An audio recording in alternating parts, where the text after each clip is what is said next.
Hello and welcome back to What's Your History, the podcast that covers all areas of history and archaeology, no matter how big or how small, how well known or how niche. Today's guest is a guest that had been on before, James Wright. He has an undergrad in archaeology and today he covered everything to do with just that. He is very passionate about archaeology, living history, reenactment and all that wonderful stuff. It was a fantastic podcast to record. I thoroughly enjoyed it and I hope you do too. For those out there that also prefer video format, there is a video available at my YouTube channel, which is Book and Trowel. So please do check it out if you prefer to watch rather than listen, and I hope you enjoy.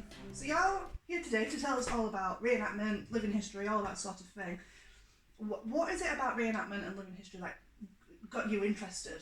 What's your background to? I've always had a fascination with history, right from being very, very small. I was sort of fortunate that the first series of Time Team began when I was 6 years old. Really? So I actually remember sitting down and watching that very first episode with Tony Robinson, and that really captured my imagination in such a very profound way. I also discovered Indiana Jones at about the same time. So you can see how these two things would sort of be melded into my sort of psyche, and I declared there and then that I was going to go to York and study archaeology. You know, as a 6-year-old, that was my life plan. I suppose also, coming into the reenactment side of it, I always had a very active imagination. I was playing dress up again from very, very small. And anybody who says that reenactment is anything more than just glorified dress up is fooling themselves. At the end of the day, we are big kids dressing up and running around playing make-believe. Our costumes and our toys get a little bit more expensive. Yeah. Quite a lot more expensive, actually. No, think about it. But in essence, it's the same thing. We're just being big kids, enjoying the fun of make-believe, but doing it in such a way where our passion for history comes through, and you're researching it as well. And yes, there's an academic side to it, and you're trying to discover. That's the wonderful thing about history and archaeology, is it's discovery. It's finding things. Yeah, it is a wonderful thing. I've got an archaeological background as well. I must admit, I was very disappointed that I didn't get whip training and anything like that. But how many people turned up to any digs that you did wearing the fedora? probably a fair few. Yeah, I did. So, can you want to share with people, what sort of periods do you focus on the most when you do reenactment? My reenactment tends to be medieval, which of course is a very loose and inaccurate term. I have kit that can serve me from Saxon, Viking, all the way up to Wars of the Roses. So anything within that period, I've got the stuff I can do it.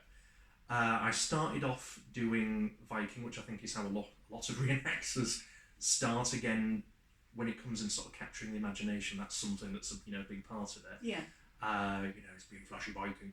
And through sort of various ways, I sort of started off doing that, and then found myself being pulled by the same group into doing 13th century, so King John, Magna Carta, up to Battle of Evesham. And that was great. It was kind of typical that as soon as I got my Viking kit kind of sorted, then somebody said, let's do 13, so I'm start all over again. And as soon as I got my 13th kit sorted and I was happy with that, then we met this guy at an event at Evesham who did War of the Roses, and he said, you've got to come along and do War of the Roses now. And I thought, okay, here we go. So I went and got my War of the Roses kit sorted, and I know it's absolutely typical that any minute now somebody's going to come and say to me, do you fancy doing English Civil War? Oh dear, just don't finish it. I know. Well, I've been terrible really. I've been investing lately in some First World War stuff. Partially for sort of living history interpretation for sort of the museum work that I do, but also kind of in honour of my great-great-grandfather. Oh yeah. Because he was killed on the first day of the Somme. So it was the worst casualty in a single day in British military history. It's close to 20,000 dead in that one day.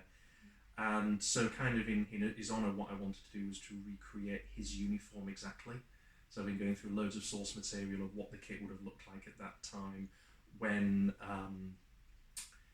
the shortages meant that the supplies weren't always there. The kit had to change and sort of adapt to fit what they could get their hands on. And just like everything else that I've done for previous eras, that's been a wonderful point of discovery.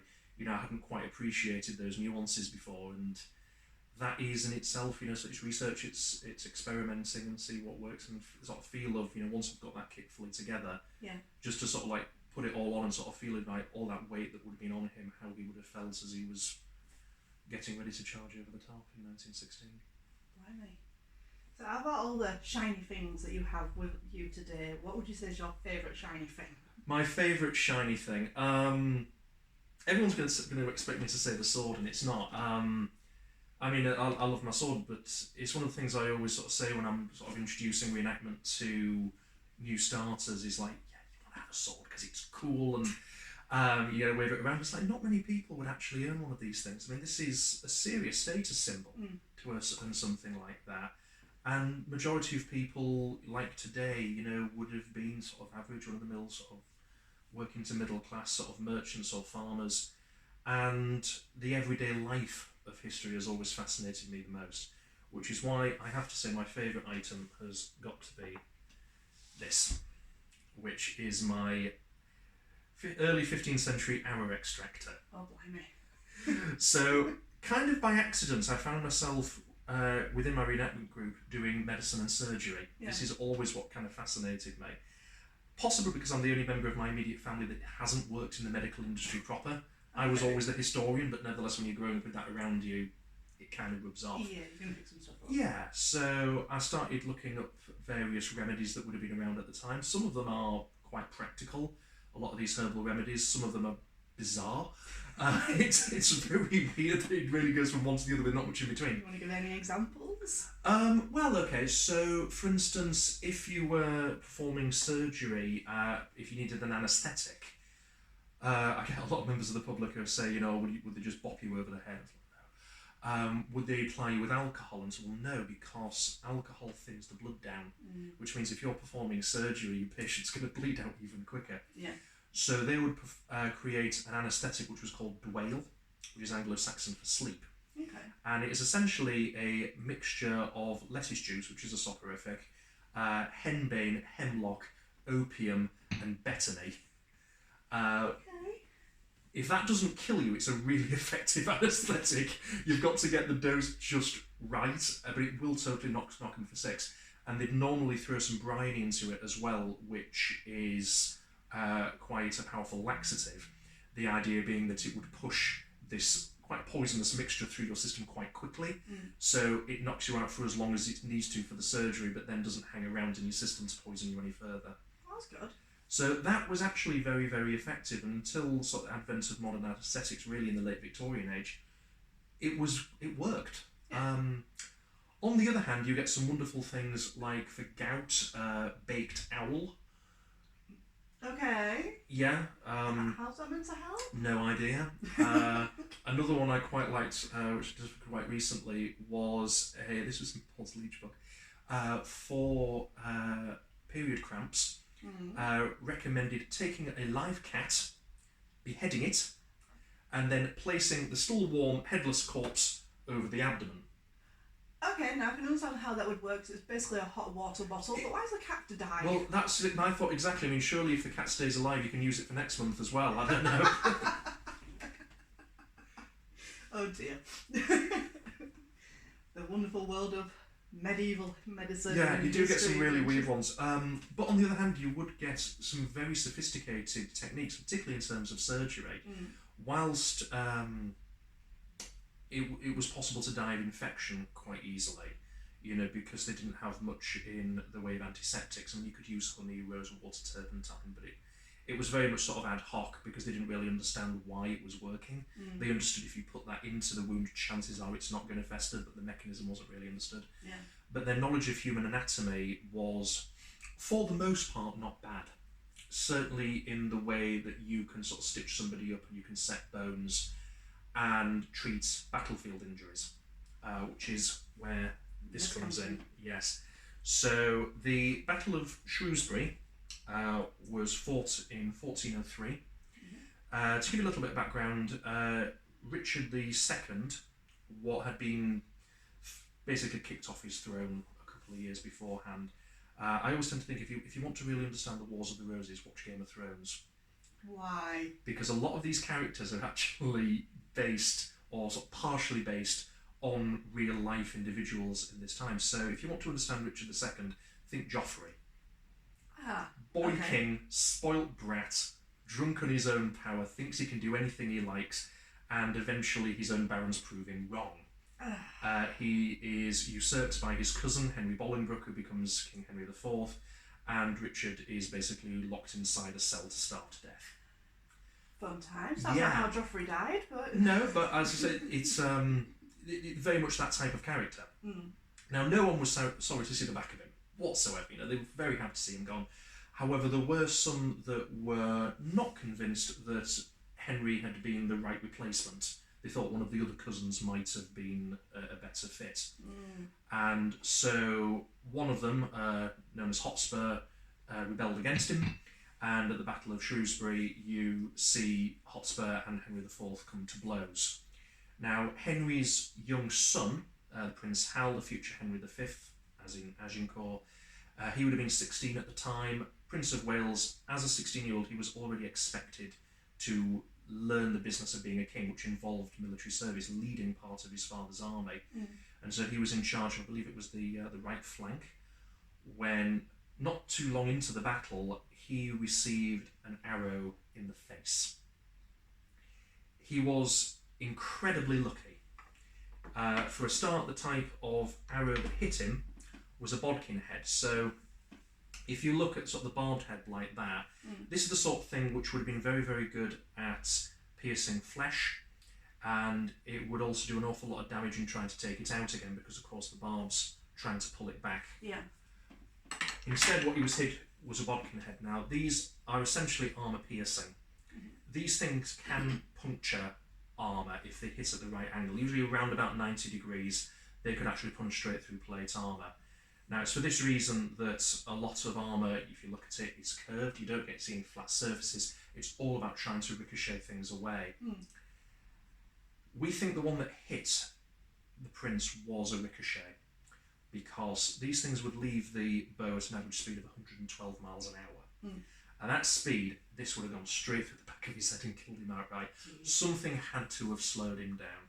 I've heard theories that maybe he was wearing a visor, but then the conical visor probably would have deflected it away. Mm. There must have been some fault in the metal itself to allow it to puncture through. Yeah. I think a ricochet is a far more likely. Bounces off somebody else's shield or armour, freak accident, comes straight up into his face. Now again, the angle at which he hit him was almost dead on central. Had it come in further up like that, it would have gone into his brain. Had it come in down this way, it would have pierced his windpipe and he would have suffocated. Instead, it travelled over his cheek, over the roof of his mouth, and stopped just short of his spine. Oh, God. Now, as a testament to just how good a fighter he was, this guy kept fighting for another half an hour with an arrow sticking out of his face before finally his age dragged him off the field. He was taken to Kenilworth Castle, which was the royal seat at the time, and various doctors and surgeons puzzled what to do, because this is the future King of England. If he dies, we have a constitutional crisis. Mm-hmm. And this was a very, very difficult procedure because of the position of the arrow. Now, most surgeons would actually try to minimise damage, especially if it was a barbed head, but even with a bodkin, because these were only usually the head was only fixed onto the shaft using beeswax. Mm. The idea being, if you try to yank the arrow out, chances are you'd leave the head behind and just be left with the shaft. Mm. So most surgeons would try and push the arrow all the way through if they could, take the head off and then pull it back and just sew up both ends. Yeah. When it's pushing against someone's spinal column, that's not really an option. No.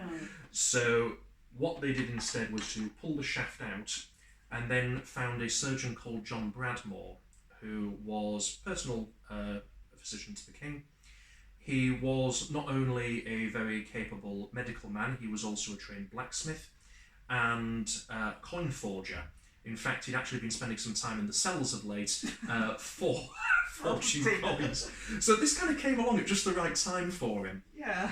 I honestly think that if Bradmore was around today, he would have got a Nobel Prize for this. He was a genius. He recognised the problem immediately and rather than trying to hack open the prince's face, instead he worked with what he had. By pulling the shaft out, you had a sort of a long passage down the prince's face towards the arrowhead. What he did was to create, he called them tents, which were little probes made of pith of elder wrapped in linen and dipped in honey, rose water and turpentine, as I say, natural antiseptic. And he just fed that down the hole, and he got ones that were wider each time, just so he was like widening the space without doing too much damage, at the same time. And he leaves us a first-hand account of how he did this, step by step, each process. Then what he does is to create a tool for extracting the arrowhead, and he has actually left us a doodle as part of a Latin account of the surgery. And so this tool, which he describes as long tongs, which I had a blacksmith take that and manufacture for me. Oh. Now, we had 2 goes at this. Okay.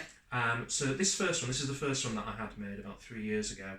Now, this is based on one that was made by Hector Cole, who was a blacksmith who was approached some years ago now for a documentary about this incident, where they took this document and said, have a go at making that.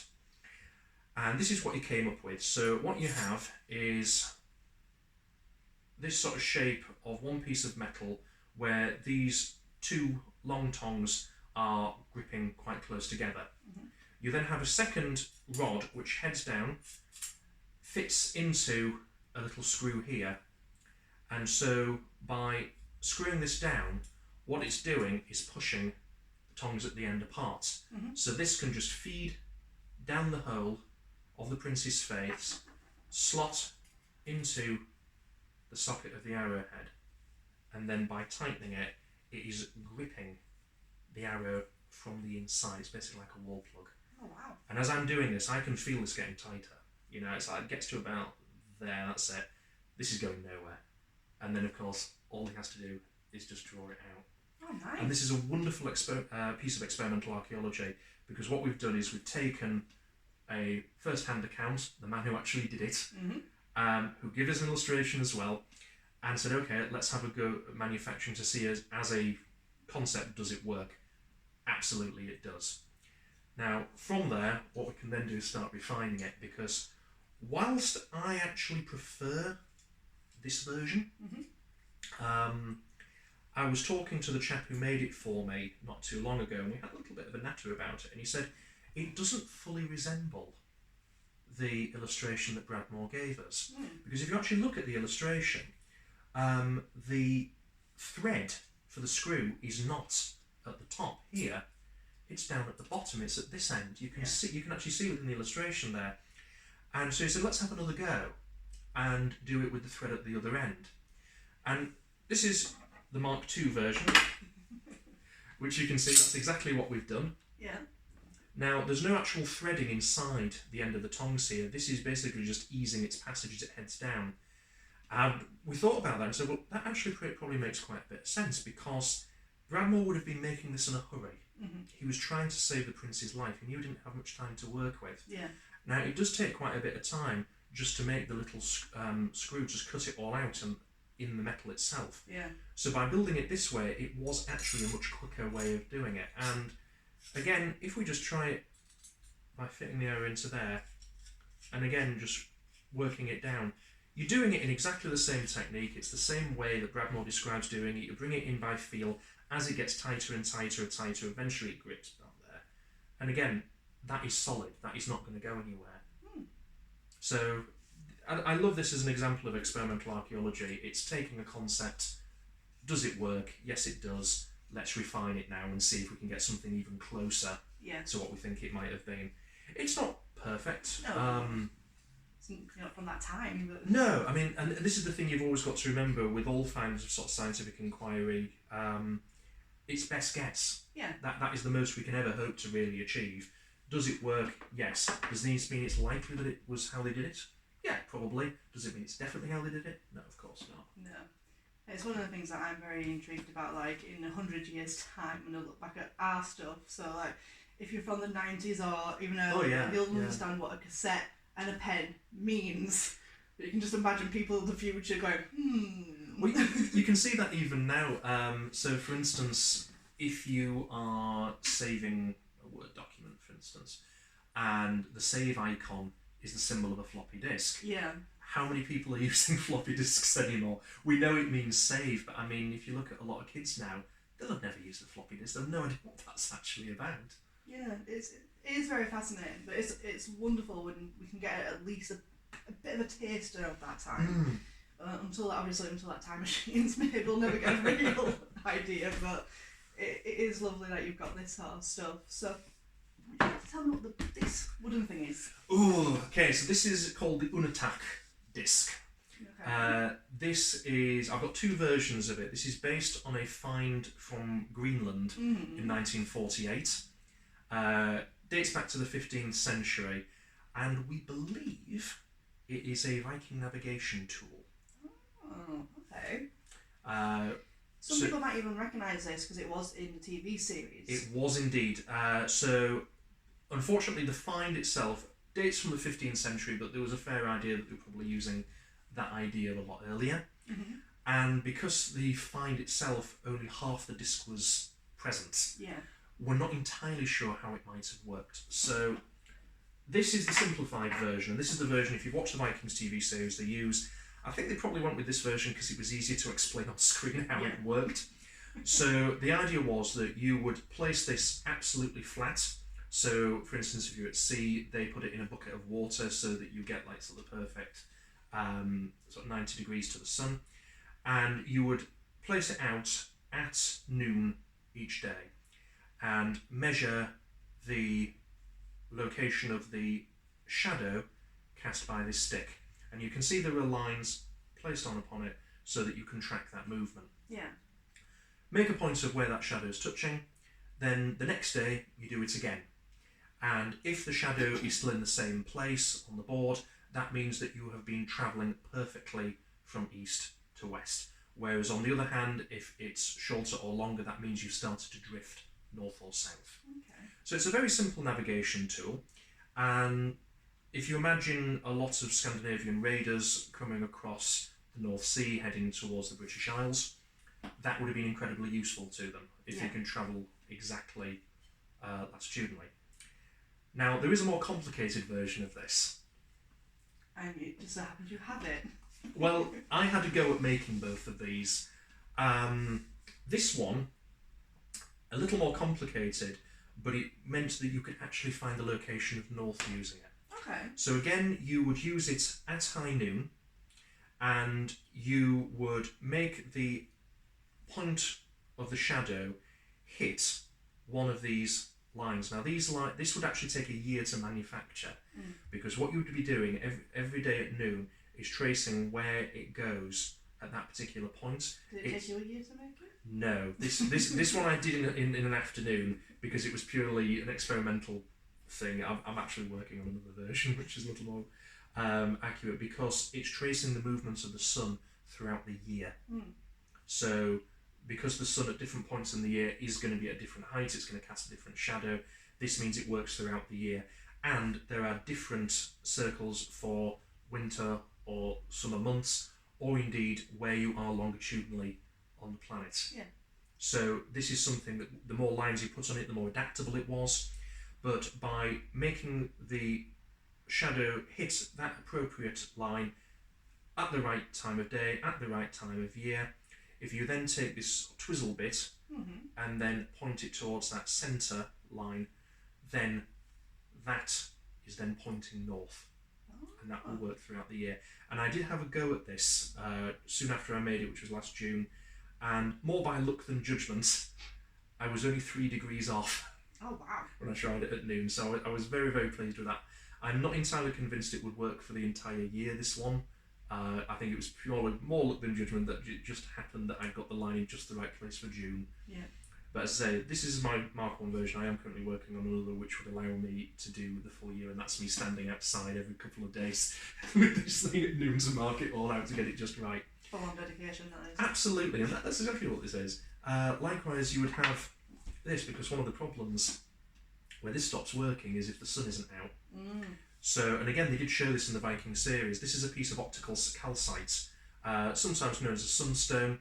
And again, what you can do is you can hold that up to the sun, and that will reflect the light through the clouds, so you can actually see the location of the sun, even if it's under cloud cover. Nice. Definitely needed in certain parts of the world. Yeah. They had thought these things through. I mean, it does annoy me. It's something I think we're constantly sort of fighting in sort of reenactment circles or in sort of museums. This sort of public perception that everybody in the past was an idiot. Yeah.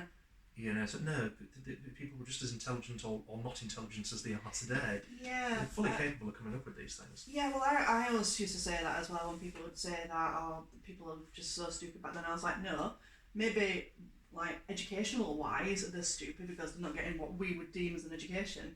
But in regards to surviving, they would do a hell of a lot better than any of us. Yeah. It's from something as big as starting a frigging fire, you know, how many people can actually do that without matches, you know? Oh, I've always believed that when comes the technological apocalypse, it's the reenactors who are going to survive. They know how to light fires with nothing, they know how to go hunting, they know how to actually, you know, gut and skin an animal and get it from being something you've just shot to something that's on your plate. Yeah. These are skills which not every person on the street has anymore because we don't need to. No. You know, we have this, you know, society now where all of those needs are taken care of, and if that is just suddenly swept away from you, I think a lot of people would panic. Yeah. Well, but we knew that from the, you know, pandemic, really. Except when we panicked about toilet roll. Who knew? Oh, go back to Roman sponges. Oh yes. But one on a stick. It's on a stick, you dip it in vinegar. Oh, God. Sterilise it. Lovely. Oh dear. Have you ever done any Roman reenactment? I've not. I started at Viking and I've gradually shifted forward. I'm not opposed to it. I'm sure at some point it'll come along. I mean, again, it's the expense involved, you know. True, and I can imagine Roman being very expensive. It can be. Something I have noticed, and I don't want to be too judgmental about this, you know, I'm sure it's not everyone, but a lot of Roman reenactors, I think, to me, seem quite proud of their kit. To the point that they don't like it being smacked. There's something about medieval reenactors, I mean, I've got my sword and my shield here, you know, there's nothing better than just putting on, you know, 3.5 stone of armour, going out there and bashing 7 bells out of each other, you know, it's a great workout and it relieves a lot of tension. It's, you know, it teaches us some great sort of skills, but it's one of those ones whenever I've seen sort of Roman events, you tend not to see as much of the combat demonstrations. They're far more interested in just sort of parading round and looking sort of like very sort of resplendent in these gorgeous, immaculate shields, you know, not a bash, not a scrape upon it. Oh dear. Whereas Vikings, on the other hand, don't seem to care. No, more the better. You know, I mean, it's again like people get this image of a knight in shining armour. I wouldn't trust any knight that's wearing shining armour because it means that knight's never fought a battle in his life. What you want is a knight that's wearing dented, you know, armour that's looked like it's been through everything that could throw him. This knight knows how to fight. Yes. This knight has been through several battles and is still alive. That's the one I'm going to trust. But isn't there different levels of knight? Like, obviously they've got the battle one, but then you've got the ones who would just do it for sport, doing like the jousting and stuff. Well, initially they would be one and the same. So the joust, the tournament, was simply playing at war. It was honing your skills. It was demonstrating your skill at arms. And if you could prove yourself on sort of the tournament field, that could very often be a way of getting good gigs when it came to leading armies. And if you look at someone like sort of like the Knights, I mean, William Marshall is the one that comes immediately to mind, who was in the 13th century, you know, like one of the pinnacle, you know, of what it means to be a knight. And yes, he was very, very good on the tournament ground, but then he was also a noted military leader, you know, crusader. You know, this is someone who showed skill of arms in all circumstances, and that's how it was done. Have you ever done a joust? I'm unfortunately not the best horseman. Just staying on the thing is usually the best I can achieve. I tend to be more of an infantry combatant, but I've done, you know, sort of sword tournaments in the past, done spears. There's one which I quite like to do, which I'm going to try and sort of pull my wife into, who sort of comes along to some of these events, which was trial by combat. Ah, okay. Now, there were many rules about trial by combat. One of which you weren't allowed to wear armour. Okay. It's specified very, very clearly. There's like a lot of sort of German texts that have survived describing this, that both combatants had to be wearing exactly the same equipment. So you were permitted a sword and a small shield buckler. You were permitted to wear as much linen as you wished, but heads will remain bare. You were not allowed to wear any armour. Now, the two reasons into this: firstly, if heads are bare, it means that if you have a head injury, it means that it's usually fairly decisive who's won and who's lost. Yeah. But also it means that no side could get a particular advantage. You know, if you have quite a wealthy individual fighting a not as wealthy individual who couldn't afford that level of armour, then it means they're not going to have that advantage over them. Yeah. Now, trial by combat was normally something that happened when there were no witnesses to the event. They could not prove who was guilty or who was not by any witness or other evidence, and therefore it was, let us put it in God's hands, let God choose. And there were many different ways you could do it. There was trial by ordeal, you know, sort of like walking over hot coals, holding hot iron bars.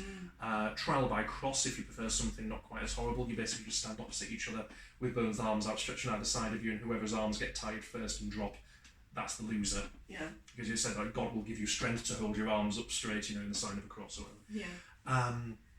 But one of the trial by combat, which I thought was brilliant, was between married couples. I thought you might have mentioned that. I was actually going to ask about that one. Yes, so this is what I want us to demonstrate, where traditionally the husband would have been placed in a pit, so he does not have the size advantage over his wife, and usually would have been armed with a club of some form. What if his wife's bigger than him anyway? Well, as I say, you know, it's not universally. You're absolutely right. The wife was allowed to walk around the pit, and she would have been armed with a sack full of stones. Okay. So yeah, I'd love to recreate that. Obviously, we'll do like foam rocks or whatever, but Oh, that's no fun. we'll have no fun for me if it's it's actual rocks. Well, fair, true. I mean, do you go for authenticity or safety? Well, I mean, that is a big part of reenactment, isn't it? And this is where you can sometimes get some misinformation when it comes to combat. I mean, the sword and shield that I've got with me today is a wonderful example of that. These are, although they look the part, they are not thoroughly authentic, simply for the reason of safety. If you look at this sword, so this is a reenactment grade sword. The first thing you'll notice is that I can rub my hand up and down it without slicing it open. Now, in reality, these would have been razor sharp. That was the whole point. You're trying to slice your enemy open. Whereas, although some people occasionally tend to forget this, in a reenactment combat, we are not actually trying to kill each other.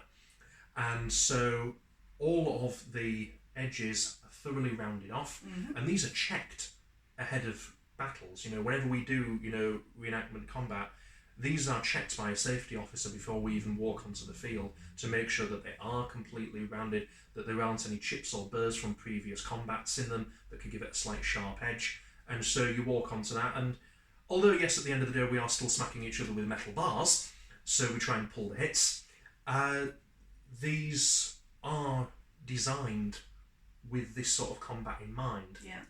Now, whilst that looks very, very good to the public, you know, when they're watching this, the way we're actually training with these can throw you into some rather bad habits. We tend to do an awful lot of binds, which is basically swords sort of hitting each other, and it is allowed to twist around each other, and so you can outmaneuver your enemy by twisting their sword round. They work far better when you've got a rounded edge, because in reality what would have happened with sharp edges on both blades is that those sharp edges would have dug into each other and snagged. And so that lovely smooth motion where you're able to outmaneuver your enemy would not have been quite so smooth in a real battle. Okay.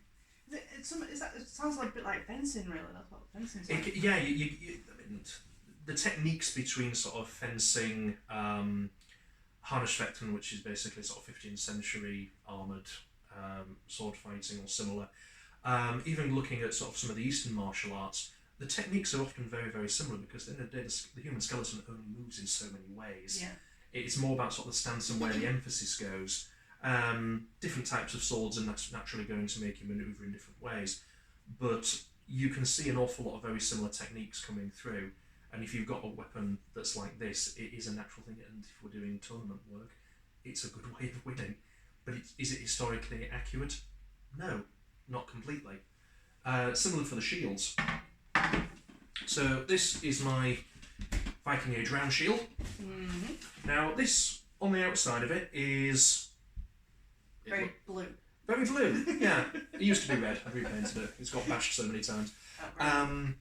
Now on the outside, this looks pretty much the part. Yes. It is a wooden shield that is basically twice the length of my lower forearm. I've got a metal boss in the centre which protects my hand. There is a rim around the side of it. There are various things that it could be rimmed with. This one is rimmed with rawhide and stitched in place. Okay. There were others that were done with leather. There's been sort of suggestions that some of them are metal rimmed. There's not really much evidence for that at all. No. Like the odd one, but if it was probably more sort of ceremonial metal against was expensive. Yeah, I think that's a difficult side of it though, because when you tend to find stuff like this, it tends to be in burials. So obviously, when someone's dead, they get buried with all the shiny things. Absolutely. Yeah. So I remember my lecturer saying to me, at the end of the day, the burial doesn't represent the person who's buried in it. It represents everybody else that's remembering. Oh it. yeah, So, absolutely. And of course, one conceit that I have made with this is that whilst a real round shield would have been made of planks, in limewood or pine, that would have been sort of glued together, probably using some form of bone glue, and then covered with either canvas or some form of hide, maybe leather, which would have held it nicely together. My version is not made of planks, it's made of a single piece of plywood. And there's two reasons for that. Firstly, it was easier to make it that way, and once it's covered, you can't actually tell. Yeah. But also, again, like the rounded off sword, it's a safety reason that planks can shatter very, very easily.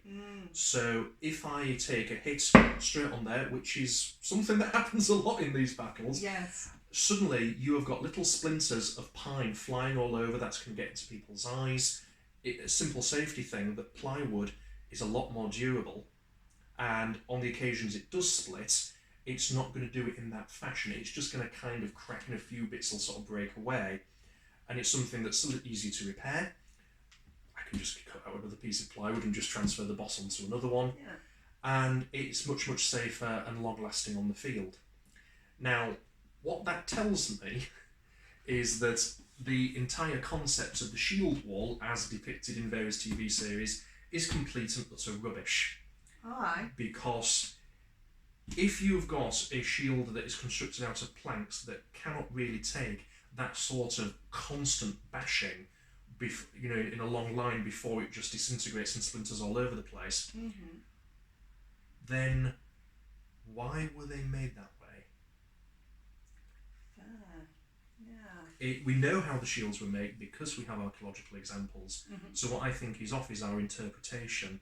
The whole idea of everybody marching with all the shields locked, as they're going along, 1, 2, 3. Whilst I'm not saying that they would never have locked their shields together in a defensive formation, I'm sure it happened on occasion. I don't think this idea of long walls of shields like you see in TV shows and like you see at reenactment events is actually accurate, because whilst it may look quite effective, this type of shield just isn't built for that kind of combat. It is far more effective in its size and shape if you imagine using it as a secondary weapon. That in itself can actually be used just as like a thrusting weapon, just to smack into somebody's face. Yeah. It's something that you can actually outmaneuver very, very easily. It's a sort of thing that, unlike larger shields, you can actually use your sword on either side of it. So it actually gives you a lot of flexibility as a lone fighter, whereas in a unit, it doesn't give you that much protection at all.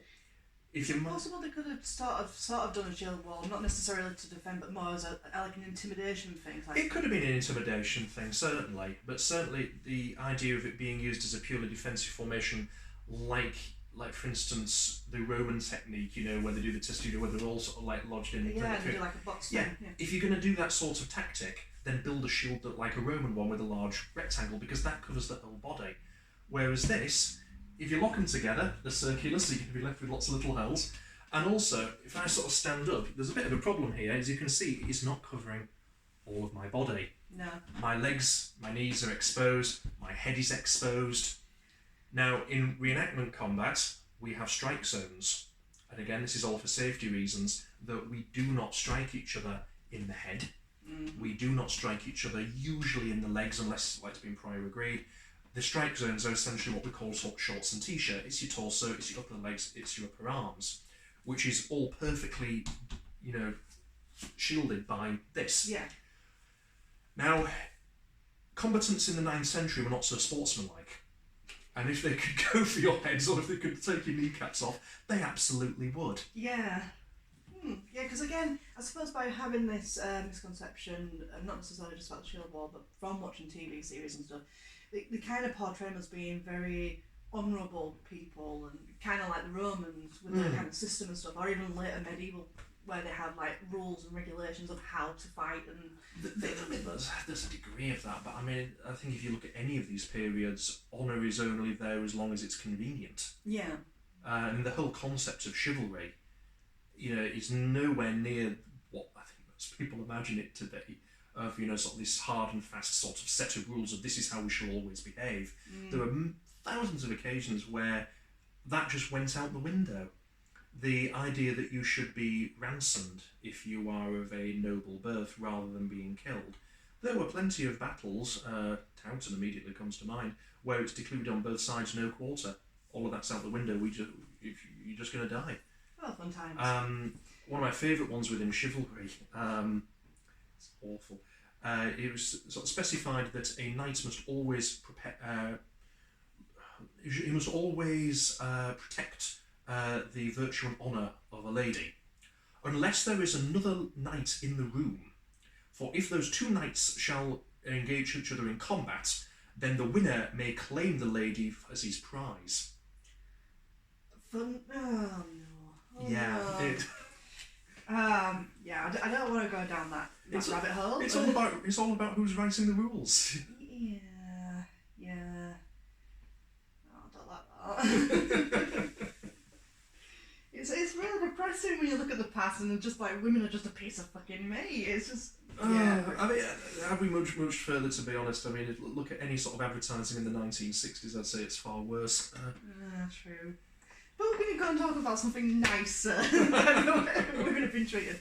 So you've got looks like you've got some entertainment things here. I do. So these are both Viking Age. I don't really like using the term Vikings, to be perfectly honest, but it's you say Norse? I prefer Norse, or just sort of early medieval Scandinavian, but that's too much of a mouthful. If you say Viking, everybody knows what you mean. But I've always sort of taken that attitude of saying that all 7th century Scandinavians, if you say that they're all Vikings, it's like saying all Muslims are suicide bombers. It's very negative and entirely inaccurate. Yeah. Stereotype. The majority of what we think of as Vikings were farmers. Yeah, because in all fairness, the term Viking is basically pirate. Yeah, it's a raider. Yeah, absolutely. It's someone who's operating outside of the law and was going around killing people and taking all of their things. And again, sort of as we move away from the combat side of it, I much prefer everyday life, and this is where these sorts of things come in. So, if you haven't seen this before, this is called Taffel. Sometimes we just call it taffel because it's less effort.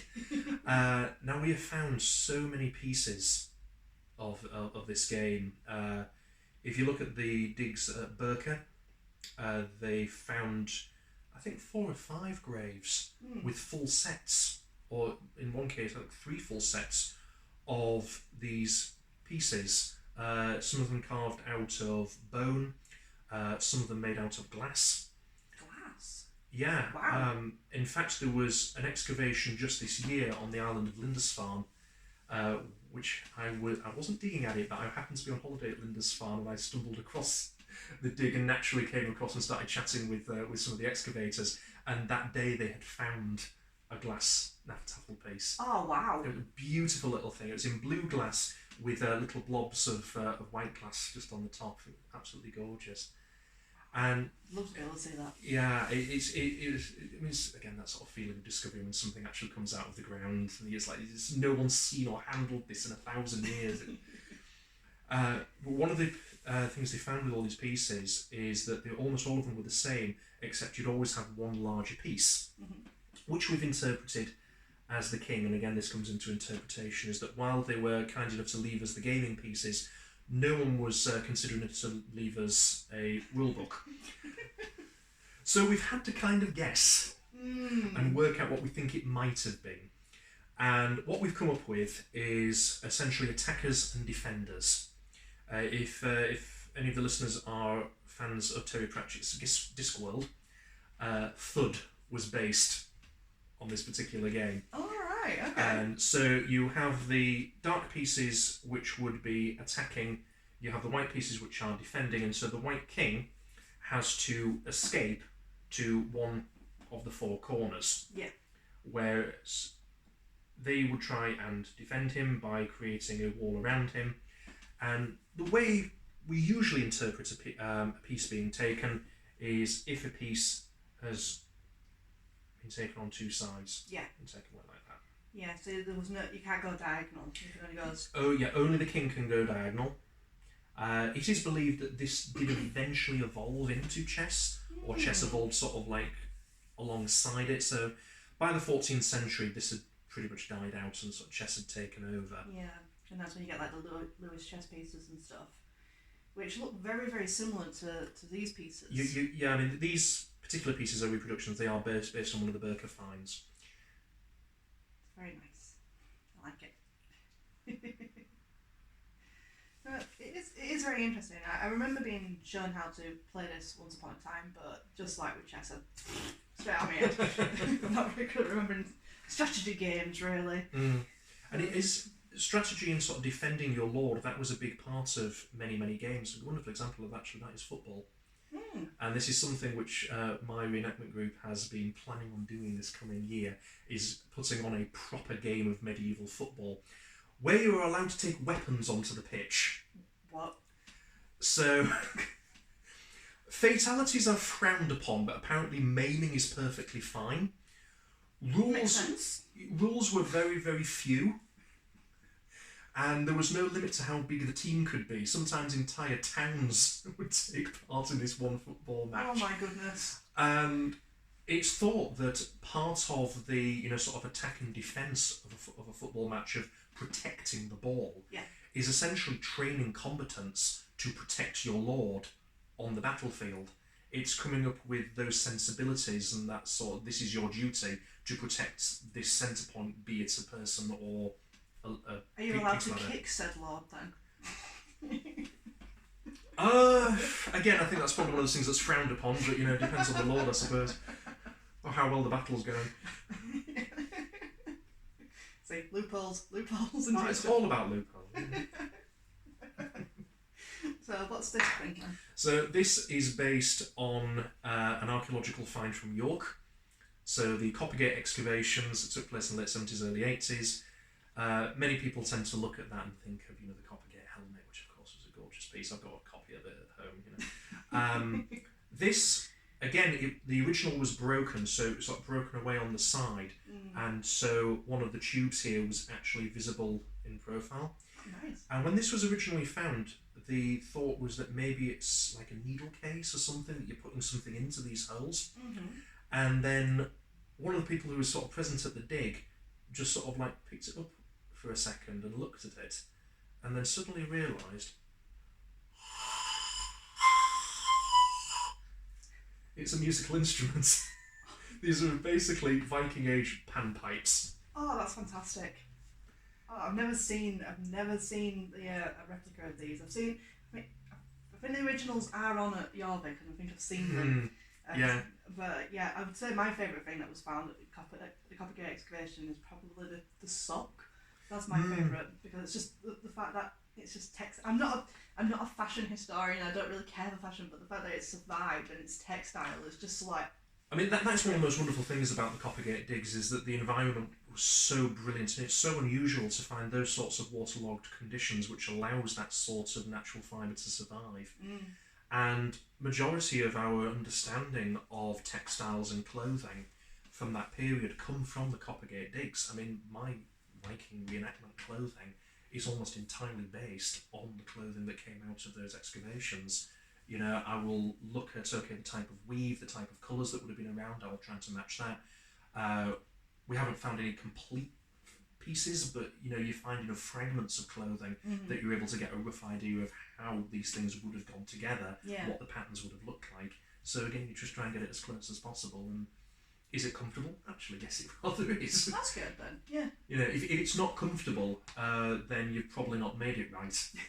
I mean, that's a big argument again, sort of going back into the combat side of it, that you get a lot of people who tend to come up to you and say, oh, you know, that the swords were so heavy, you know, you could barely wave them around.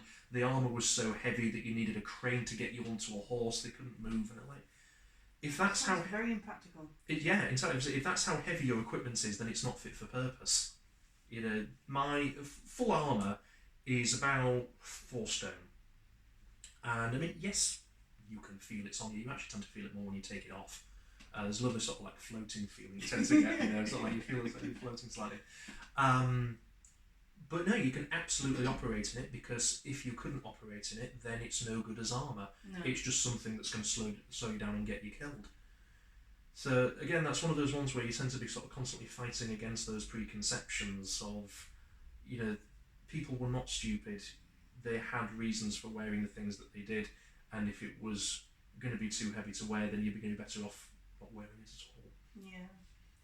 Well, we've talked a lot about your reenactment / interpretation of archaeology, but you said that you've got an archaeological background? Yes. And I'm assuming you've been on digs instead of just probably maybe since uni? I've done a few, yeah. I always end up with the cesspit. I don't know how I do it.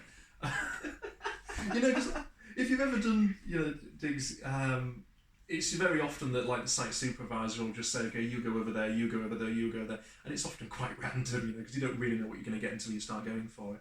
Yeah. And 9 times out of 10, every dig that I've done, I've ended up with the cesspit, which once you get it in the lab is great, because you know, you can find so much out of that, you know, what they were eating, you know, what was available, in some cases how it was being cooked. What illnesses they may have had. Absolutely. Yeah. So that's absolutely fascinating, but when you're actually on the field and other people are finding swords and brooches and rings and things, and you're wading through 1,000-year-old excrements, it's quite disheartening. The one excavation that I remember as not being that, I actually had a real discovery, was actually something I did with the University of Hull. I sort of did a sort of guest excavator, really. And this was near Brodsworth, so it was just outside of Doncaster, where we'd been excavating what was meant to be a medieval cemetery. There was an existing churchyard that was attached to the village, which the theory was that this cemetery was originally bigger, and we were right. We were out there for the best part of a month, I think, excavating this medieval cemetery, and when it got to the last week, there's a couple of us that said site supervisor, like, you don't need us, you know, like, we're done here. Yeah. So we sort of started looking around at what else there was in the area, and there'd been some geophys work about half a mile away on some farmer's field, which came up with something that might have been a Roman farm, possibly a small villa. All right. And so we got permission from the farmer who just harvested, you know, good timing, that we could do some test pits and see if there's anything worth coming back for, you know, a future day. And so we just did, you know, sort of like a 4x6 sort of square trench over one corner of the structure, and what we were excavating out for 3 days was basically a robbed out wall. It was just a heap of loose stones, really. If it really had been a structure, then the stone had been nicked through the buildings centuries back. Yeah. And so we've been doing this for 3 days, and we're like, we're wasting our time here. Literally 2 hours before we had to fill it in and go home on the last day, I took my trowel and I sort of like pushed it down about an inch into the soil just next to this collapsed wall. Mm-hmm. The tip of my trowel hit something solid and just scraped it back, and there was a tiled floor. Oh wow. Now, it's not the beautiful mosaic, multicoloured design tile. It was very basic, it was just grey tesserae, but it was still a tiled floor. And it was like, yes! Uncover it, uncover it, uncover it, uncover it! And of course, an hour later, the site supervisor comes round to see what we've been getting up to and going, we've got a floor, and he's going, well, I don't know, it might be, just trying to wind us up as much as he possibly can. Unfortunately, I sort of scheduling conflicts, I wasn't able to come back the following year, which is when they did an open plan excavation of the whole thing, and we were able to find what they had. Yeah. But just by chance, a couple of years ago, working at the museum, I had a member of the public who came round just wandering around the galleries, and we started chatting and realised that we both had an archaeological background, and so we were chatting excavation stories, and I told her this. And she looked at me like, well, that was you. Turned out that she'd been part of the team that came back the following year. Oh, wow. So what are the chances? Very small world. Yeah. Oh, that's awesome, that is. It's very rare you'll be able to get something like that. So would you say that's like your best find then? Yeah, I think that's my best find, absolutely. Because I've been on a few digs myself, and with my latest one being Osgoodby. And the idea was hopefully we're going to come out with Viking material because of the name. They came out with loads of Roman material, and the houses I was digging in, they were built in the 70s, so a lot of the stuff that I was getting was mostly backfill, so it doesn't tell you jack about the place at all. But one of my highlights, not that it's going to be overly exciting for anybody else really, but it was a tin of medical tape, which is probably either World War One or Two, probably more World War Two, just medical tape that was just in the ground, and I was like overjoyed by this because it's my first ever war-related find. Because World War Two is one of my periods of interest, and for a long time, because it's not 100 years old yet, it doesn't class as archaeology yet, supposedly. I don't subscribe to that at all. No. There's loads of work looking at First World War archaeology, which I think is absolutely fascinating. But that's over 100 years old now. Only just. But again, sort of going back full circle sort of time team, there were several episodes, I believe, where they were excavating crashed World War II aircraft. And through employing archaeological techniques, they were actually able to work out how the aircraft crashed in the first place. Just looking at the damage, they were able to work out how the accident happened, how the plane would have lost control. Yeah. So it does have a value. It doesn't particularly matter how old it is. You can do archaeological work on something that happened a week ago, and it's still just as valid if it's answering questions. That's the most important thing I feel to archaeological excavation, because it is by its very nature destructive. You only get one go at it. Yes. So you should have a question. If you have a question that needs to be answered, and the only way you can answer it is by performing that excavation, then you do so. And I believe in one of these cases there were relatives of these pilots who were still alive, and so by giving them that, it gave them a sense of closure. Oh, that's good. And I've heard many stories about this. Certainly for the First World War, in the parts of the world, particularly sort of northern France and Belgium at the Western Front, even today, more than a century later, if you are doing any kind of excavation or earth moving, construction, anything like that, by law, you have to have an archaeologist and a bomb disposal person on site at all times. Oh, jeez. Because even after a century, there is still every chance you're going to find a body or a bomb. Yeah. And there was one that I remember reading about, probably about 10 years ago now, where they found 3 British soldiers, one of whom the leather dog tags had survived. Oh, wow. And so they were able to identify this individual, did a little bit of research, and found out that this man's son was still alive. He was a very old man who was in his 90s, I think he'd been like a baby when his dad was killed. And they had that sort of debate of, should we contact, what should we do? And said, yeah, we should. So they brought the body back. There was a lovely, very touching, memorial service back over here. He was reburied. And there was this very frail old man with a Zimmer frame having this connection with the father he never knew. And sort of reading this excavation report, the grandchildren came up to the archaeologists who were involved and just said, "Thank you. You have no idea what this means." So I do believe that excavation of more modern events does have its place. It answers very different questions to what we may have from excavation from the Roman period or the medieval period, but it is just as valid, in some cases more so. But of course, again, like many excavations, and if you compare it to sort of things with, I suppose, with sort of Native American sites and in Australia, and the sensibilities, the consideration of those who actually have a vested cultural or emotional, interest and attachment to what you're doing. Sensitivity is important. Yeah. Well, thank you.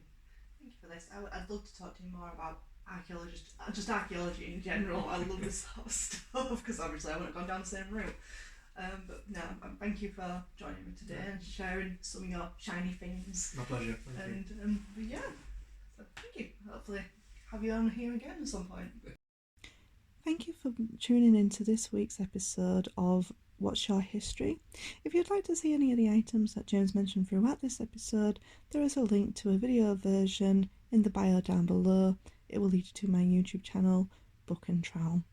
Thank you again for tuning in, and I'll see you next time.